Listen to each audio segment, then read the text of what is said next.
You're doing a good job containing Alatreon's power. A lot of Alatreon's power is shut down. You've shut down enough of Alatreon's. You've shut down enough of Alatreon's. You've shut down enough of Alatreon's power. You've shut down enough of Alatreon's power. Well, it's not hard. Stop! He's already dead. Ladies, gentlemen, and monsters of all ages, I hope you're having an absolutely wonderful week, because I know I am. With the addition of Alatreon to Iceborne, it feels like there is suddenly so much more to do. Between hunting him himself and messing around with fun new equipment and getting my layered weapons on, I mean, come on, they glow pink. You had to know I would like them. And as a whole, personally, I have thoroughly enjoyed this update. I've been pretty much happy with just all of it, but not quite. At least not at first, but since then I've learned a number of things. First up, while the quest for Alatreon is an event quest, it is not actually limited, at least not in the traditional sense. In-game, it says that his event quest is up for around a year, meaning essentially permanently. It is likely only an event quest in name in the first place to allow Capcom to swap back and forth between the Ice and Fire version of the quest for people automatically. So the whole aspect of him only being available for limited periods of time appears to be entirely misinterpreted from the very beginning. Oh man, I'm never going home. Then, also, like many people to begin, I had many questions and doubts about the fairness of Escaton Judgement and its elemental DPS check mechanic as a whole. I mean, just in general, how on earth are you going to tell me it's fair? Sure, in a perfect world, everyone who joins the quest is fully aware of the mechanic and which elements to bring as a result and such, but even then, you're saying that Greatsword has an equal chance at breaking the DPS check as Dual Blades does? With both of them at their elementally strongest and their best builds? You're telling me that something like Gunlance, whose main source of damage is shelling, which isn't affected by elements, is completely capable of flinching him the same way that a bow user can? Well, yes, that's exactly what I'm telling you.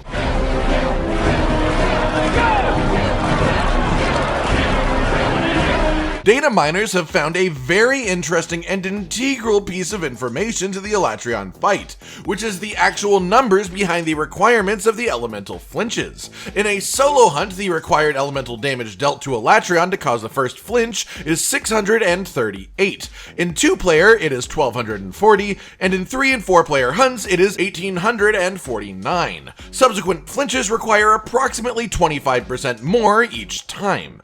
By these metrics, if every person in a 4-player hunt is contributing equally while running the exact same build, it would be a fair bit easier to reach the elemental checks than if each of those players was hunting solo. But what's even more interesting than this is that we also now know that each weapon affects this number differently, or in other words, regardless of the actual damage numbers on screen being higher or lower, different weapons apply elemental damage to Alatreon with varying effect to this specific threshold.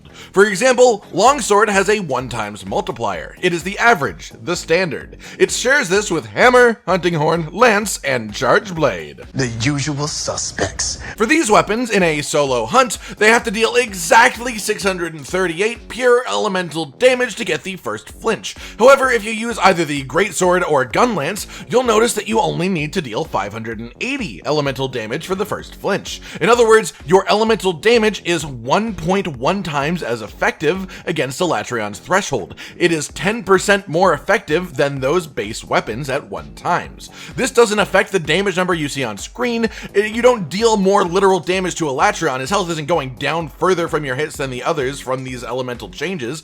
It only affects the threshold. Your elemental damage simply counts differently. On the other end of the spectrum entirely, we have both of the bowguns. Bowguns work differently in that their elemental ammo's damage is almost entirely pure element damage, with only 1 to 3 little damage points of raw, as opposed to most melee weapons who just have a small amount of element damage apply on top of their regular raw attacks, which makes up most of the damage. As a result, reaching 638 elemental damage with a bowgun ammo is exponentially easier, or at least it would be if the weapons did the same amount, which is why bowgun's elemental damage is only 0.2 times as effective against Alatreon's elemental threshold. What is your damage, little boy? 20% of the average, meaning in a solo quest, a light bowgun would have to deal the equivalent of 3,188 pure elemental damage to Alatreon for the first flinch.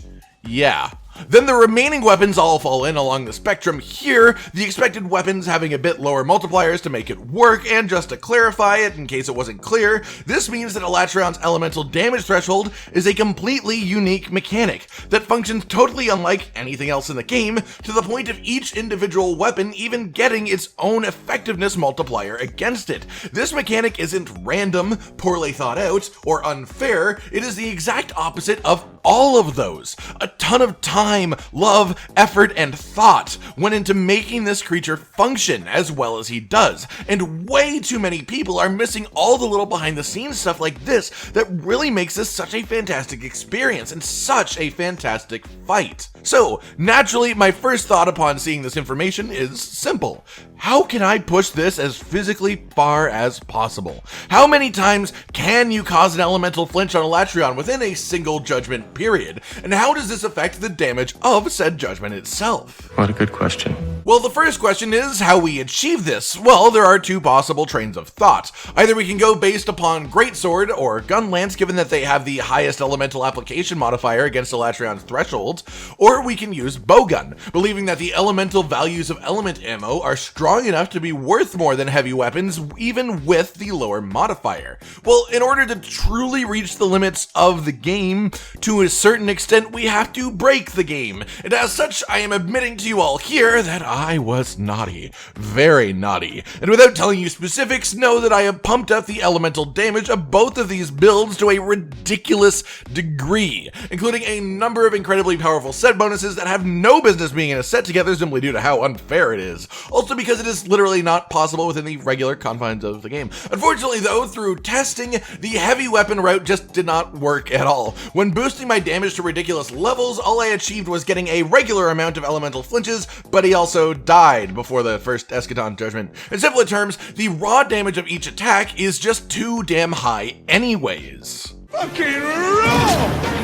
Which means that we have to move to something a little bit more malleable in this manner. Something like, oh, I don't know, the perfect elemental applicator for Alatreon, the Alatreon Light Bowgun. Rapid fire ice for when he's in fire mode, rapid fire fire for when he's in ice mode, and rapid fire goddamn dragon missiles for dragon mode. All along the way, each ammo having such a tiny percentage of its damage being raw instead of element, there is simply no better way to do this in the world where we are adding a straight up multiplier to our own damage as a whole. So, with a very similar set, similar circumstances, we go at Alatreon and what happens? Well, it's been happening on screen. But to cap it all up for you, it's 6 elemental flinches. Are you serious? You heard me right. 1, 2, 3, 4, 5, 6 elemental flinches, which is the absolute maximum I was able to reach before the damage just straight up kills him through almost pure element. So if 1 elemental flinch makes it possible to survive Escaton Judgement, and 2 elemental flinches makes it relatively easy to survive Escaton Judgement, then it begs the question, what does 6 do? Well, it's time to find out.